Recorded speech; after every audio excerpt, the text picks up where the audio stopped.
am your host, Sean Kernahan, and each week we will break down what's happening across the baseball world from high school to college all the way up to the pros. So let's start with the first pitch. Taking a look at the college baseball landscape just overall, um, it really has come down to a three-team race at the top and then a clear divide and everybody else, with those three teams being UCLA, Texas, and Georgia Tech.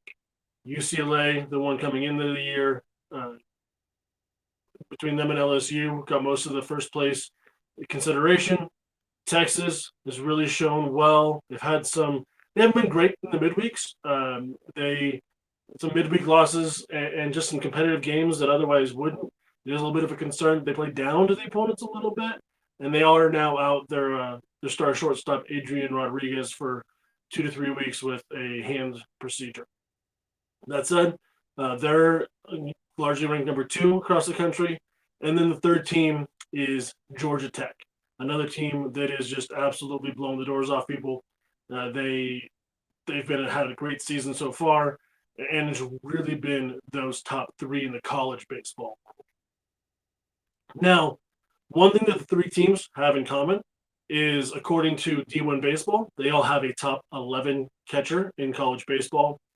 And really, I noticed it last year in the College World Series, where the vast majority of the teams that were there in Omaha had a stud catcher. And I think the catcher is one of those positions that is largely overrated in college baseball.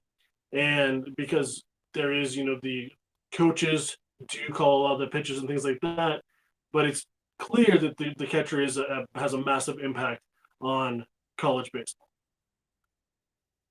Those three teams, UCLA, Cashel Dugger, Texas has Carson Tinney, and Georgia Tech has Vahn Lackey. Now, a unique and crazy coincidence or just scenario here, the Cashel Dugger and Carson Tinney with UCLA and Texas, those two players were actually splitting time in their high school years at Valor Christian here in Colorado. They both graduated the same year.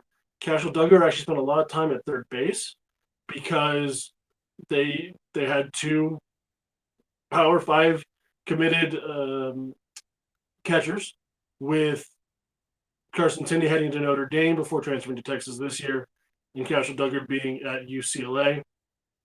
Just kind of a crazy scenario there where this school here in Colorado has put together the catchers, same graduating year, together they were together at Valor Christian, are now the catchers for the number one and number two ranked teams in the country.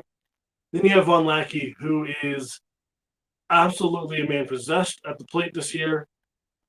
But coming to the year, Drew Burris is currently on our ranks. Drew Burris ranked number one amongst the Georgia Tech players.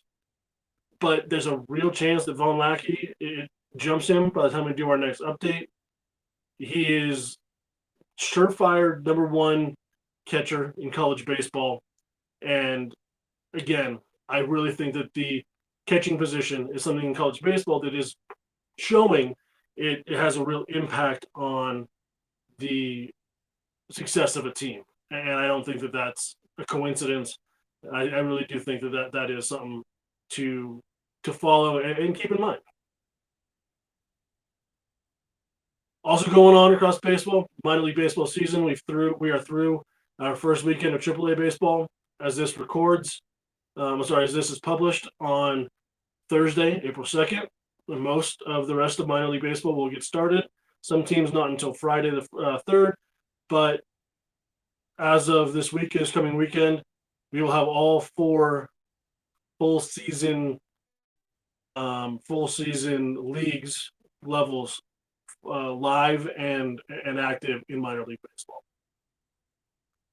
But first, let's kind of take a look at some of the amateur recap, things that were going on in in amateur baseball. I did lead into it last week talking about the NHSI coming up. NHSI, one of the most premier tournaments in amateur baseball, high school baseball. It did not disappoint.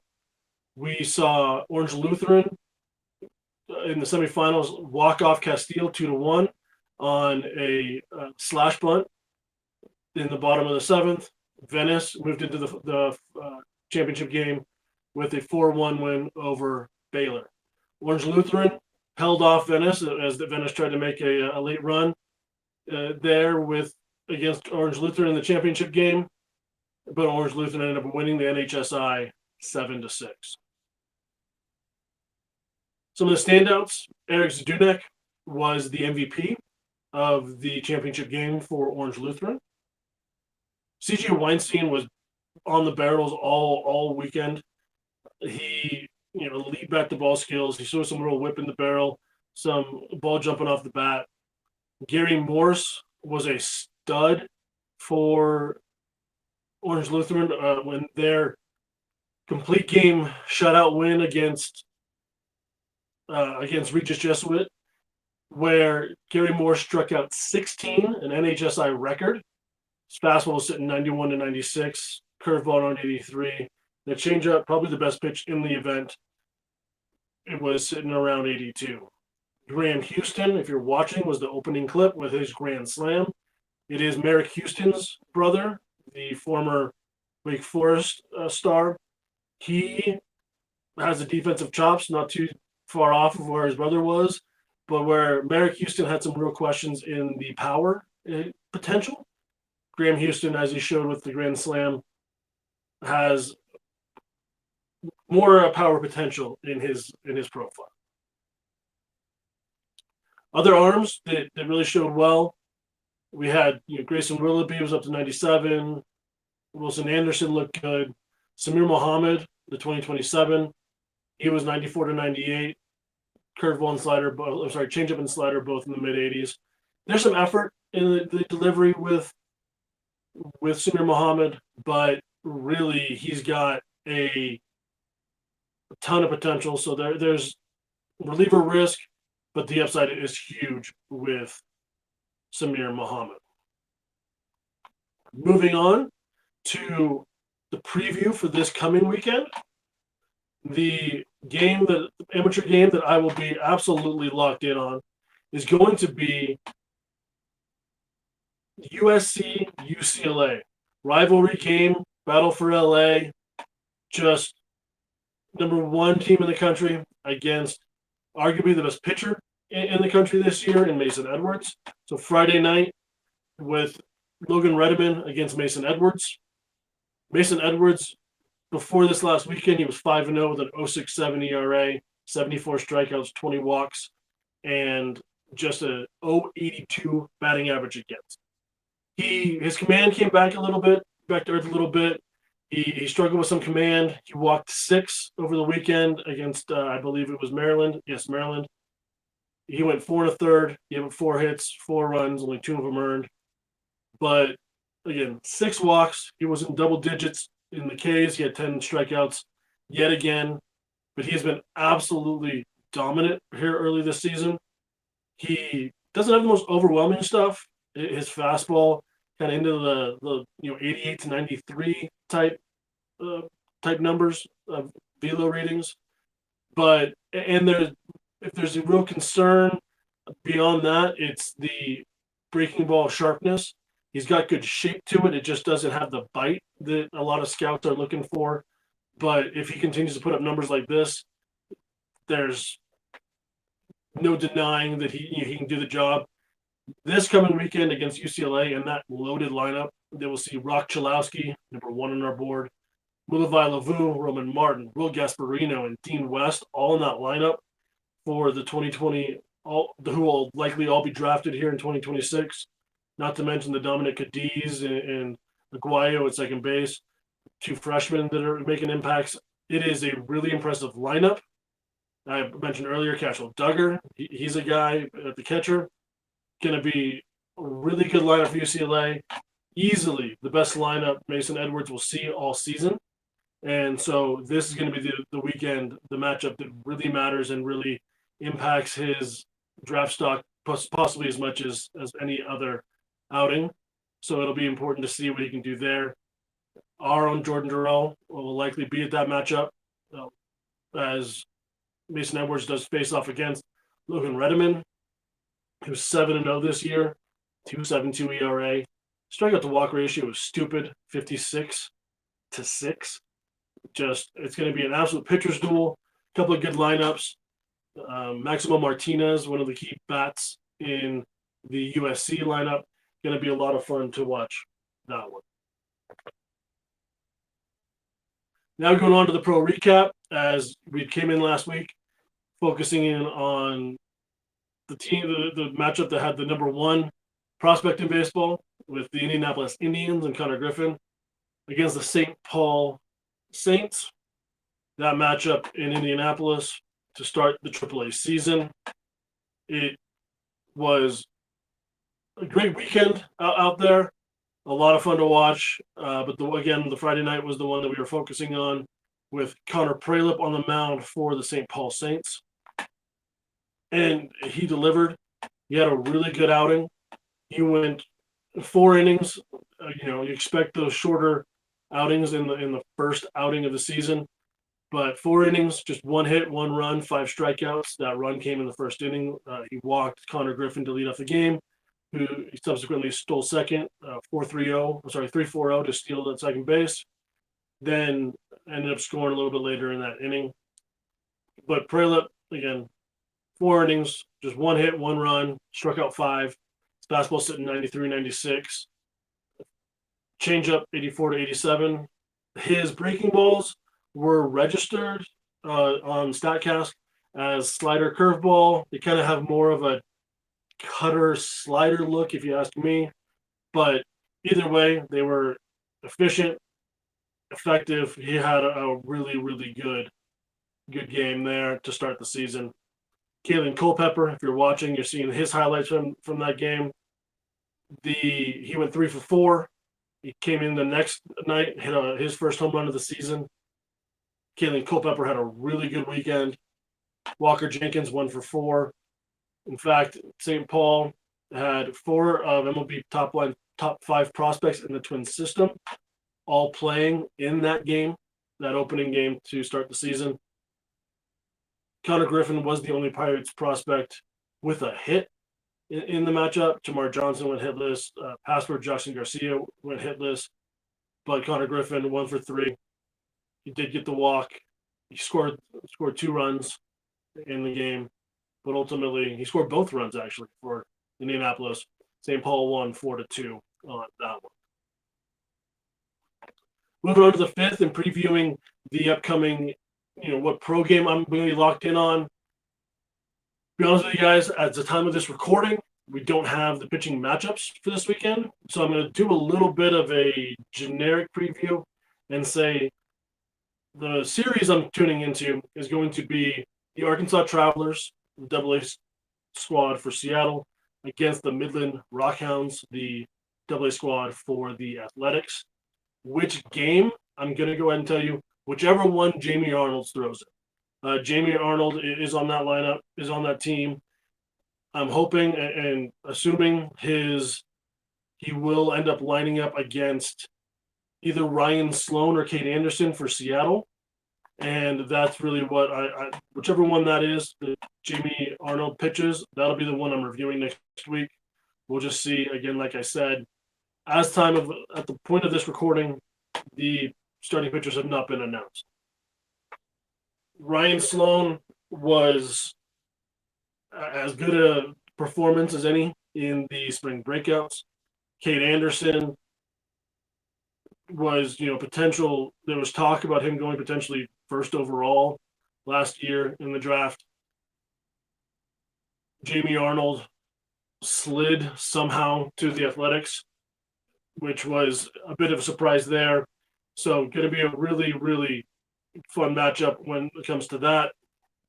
Arkansas also has a couple of top 100 bats per the MLB Pipeline's top 100. They've got Lazaro Montes and Michael Arroyo in their lineup. So really good team overall. In fact, that is the team that has the most top 100 prospects per the MLB Pipeline's list in a single affiliate to start the season. It is that Arkansas team for Seattle with Ryan Sloan, Kate Anderson, Lazaro Montes, and Michael Arroyo, fresh off of his time. See. Midland, they've got, like I said, Jamie Arnold, whichever one he starts is going to be the game we're reviewing next week. They got Leo DeVries in that lineup. Joshua Karuta Grower, JKG. He's in the lineup. Tommy White. That's just a really fun infield. So Midland is a lot of fun to watch. It's going to be a really interesting one. It's going to be the heaviest top 100 presence in any one matchup, most likely this weekend. So definitely one to tune into. And that'll be the one that I will end up reviewing for next week. As we move into the 6th, time to take a look at some updates to the high school board. We've got a no-hitter that happened here in Colorado this weekend. Maddox Burnett out of Erie High School. Yes, the same high school that our contributor Eric Dillinger coaches at. His star pitcher, Maddox Burnett, threw a 6-inning run rule shortened no-hitter. He struck out, apologies, it was either 12 or 14, drawing a blank on exactly what it was. His fastball was up to 94. He's got that upper 70s curveball, cutter in that mid to upper 80s, and a change in the low 80s. He showed really well. Some good arms here in Colorado this year. So Maddox Burnett, impressive outing. And then I want to talk with the next 3 players we're going to talk about. It'll be more of a philosophical approach and kind of what to expect and whatnot. I'm going to start with Aiden Ruiz, shortstop out of Stony Brook in New York. This is a guy who's a switch hitter, elite defensive shortstop, a high IQ player, really good bat-to-ball skills on both sides of the ball. Both sides of the plate. He's not one of those sexy players. He doesn't have the big power, but he's got a high probability of being a big leaguer. For a high school player, high school position player, he is safe as far as the floor. We focus so much on finding the next superstar. I think a lot of times people overlook and underappreciate what it means to just get a valuable contributor to a big league roster. And this is a kid who will be that. Even if he's a 9-hole hitter who has minimal power, a solid batting average, but plays really good defense, this is a guy who will absolutely, apologize for that noise there, he's a guy who will absolutely be a valuable player to an organization. Again, we so often are focusing and trying to find that superstar. And of course, you need superstars to truly compete at the highest level.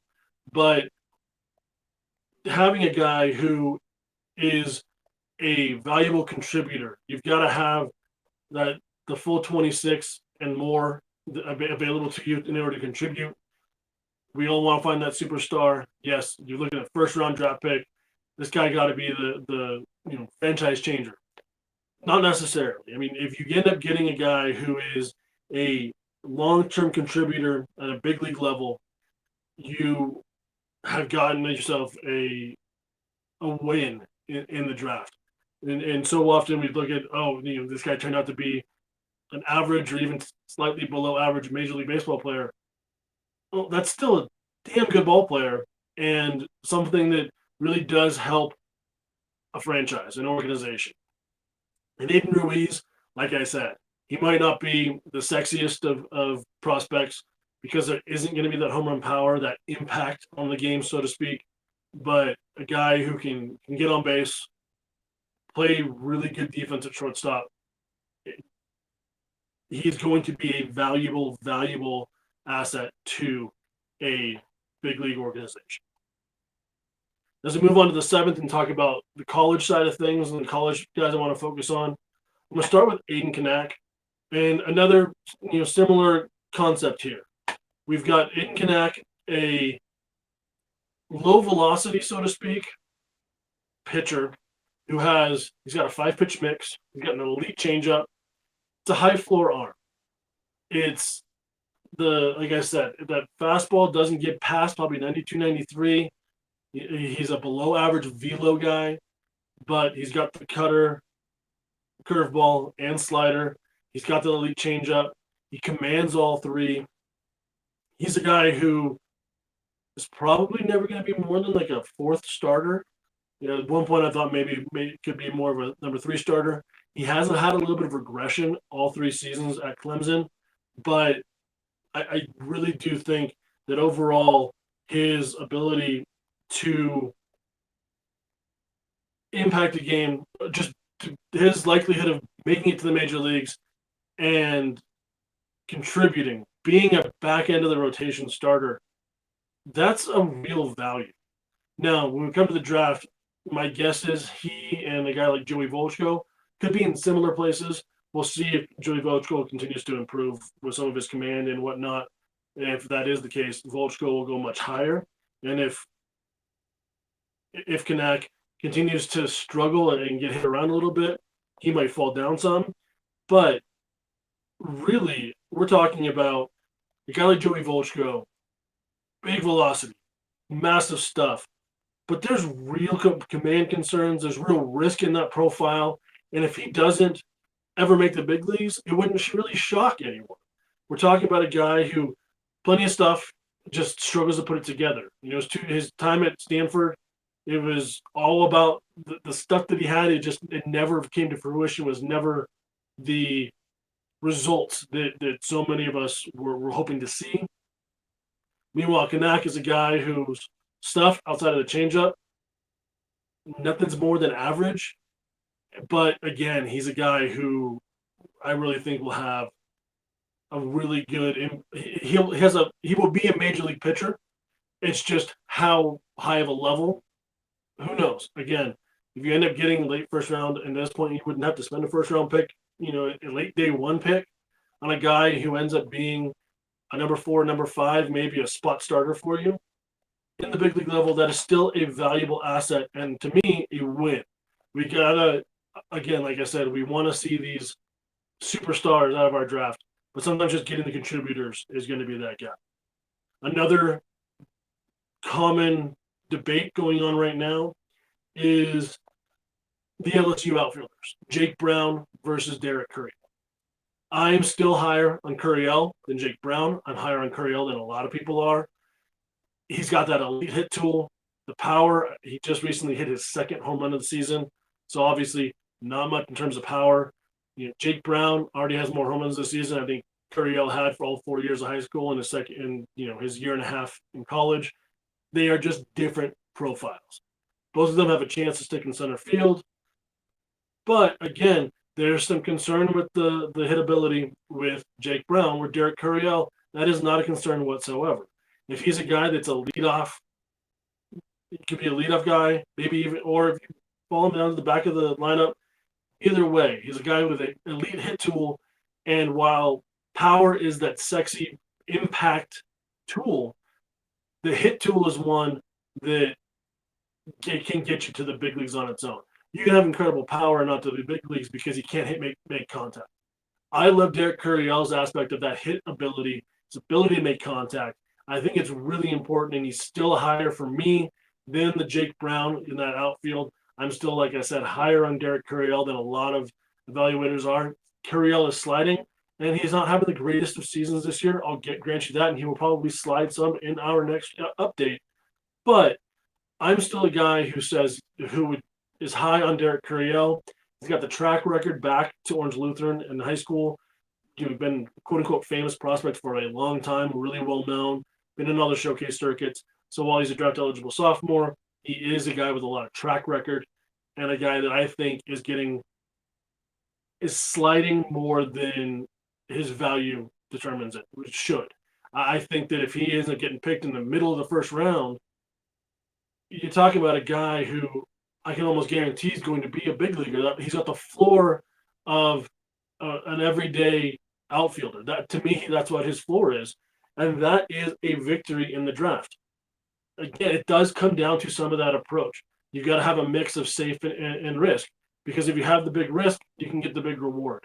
But I want to make sure I have a team that has the quality players, and Derek Curiel is a quality player and will be at the big level.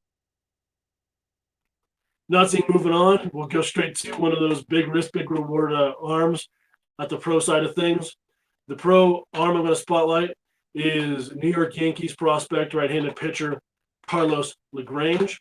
He had the two fastest pitches in spring training, coming in at 103.1 and 102.8 this spring. He had the biggest fastball of opening weekend at 101.3. He went 4 innings, had 1 earned run. He's got that double plus fastball, potential plus slider. But again, the command with a big, tall righty with a big arm is going to be the question. Can he locate his stuff enough to be a starter, or is it a reliever future? James Tibbs on his third organization, this now with the Dodgers. Over the weekend, he went 8 for 13, 2 home runs, 3 doubles, a triple, 8 RBIs. I think he scored 7 times. We actually have a full write-up report coming out on him for the Los Angeles Dodgers on Friday, April 3rd, so tomorrow as this gets published. James Tibbs has been absolutely fantastic. He had a really good spring. He showed well in the spring breakout, and his start at Oklahoma City was arguably the best weekend of any player at AAA as the AAA season got underway. Absolutely showing why he was a first-round pick of the Red Sox before getting traded to I believe it was the Giants and then the Dodgers. So guys already bounced around, but sometimes you're getting bounced around is a team not totally sold. I think this one is more of teams just knowing the potential value. James Tibbs is good. I expect him to be in Los Angeles at some point this season, and a guy who can find himself as an everyday player for them. Again, of any lineup, any team in Major League Baseball that's hard to crack the lineup, crack that roster, Dodgers are that. So it also wouldn't shock me to see him stay in AAA all year, or heck, even get moved later on at the deadline for something they need more urgently. But Tibbs is a guy who had a great opening weekend. I'm really high on, and again, I've got a report for him coming out on 3/4 slot on tomorrow as you're listening to this. I'm posting it as this gets posted on Thursday. Moving on to the closer here in the ninth, kind of what's going on around 3/4 slot. We've got the new logo live as of today. A little refresh, cleaned up the logo a little bit. We got the sites getting refreshed as we speak as this goes live. It'll be updated throughout the day, getting everything refreshed there. We've got new header images, like I said, the new logo, all that good stuff ready to go as we get cleaned up. Why today, as this goes live, again, I'm recording on Wednesday, April 2nd is the 100-day countdown to the MLB draft. We are in that final sprint. It is draft season. Yes, I know. The minor league, we just had opening day in Major League Baseball last week. Minor league baseball is just truly getting underway, but it is that sprint to draft season. We are 100 days out. A ton of information is going to be flowing to the site through our social media, all 4 of us, and going to be a ton of information. We are working on that draft guide, which I'll touch on in just a moment. Sam Posner, he's going to be out at Worcester yet again next week. He was there for the opening series, a couple of games this past weekend. Jordan, he was at UCSB against USC last night, on Tuesday night. A really close matchup. So that was a good one for him to get out there and see. And we're going to try and get him out to USC, UCLA this weekend for that massive series as well. But that draft guide, please go in there, pre-order that draft guide. We are going to have 650, we rank 650 players on our final board leading to the draft. All 650 players will have a fresh write-up. It's a $20 guide as detailed as you're going to get out there. One thing I want to make sure we do here at 3/4 slot is to make sure the website and our daily reports remain free and not behind a paywall. The one thing that we are going to charge for is going to be this draft guide, because we're going to put in a ton of effort, have a ton of information in there, some cool features, links dropping straight to it. Going to be able to go ahead and go through the rankings in the top 650, and it'll jump straight, and hyperlinks to jump straight to that guy's report. It's going to be a must-have on draft day. A super easy way to follow the draft and keep that information in at your fingertips. So please, please, please do check out 3/4 slot. Go to that shop and pre-order that draft guide. It'll hit your inbox on July 3rd, that Friday before the draft. So you'll have 8, 9, 10 days to do the crash course heading into the draft. And like I said, it'll be an absolute must-have come draft. If you listen to this, you've got the sickness when it comes to the baseball prospects. So please do make sure to pick that up. But with that, we're going to wrap up for this week.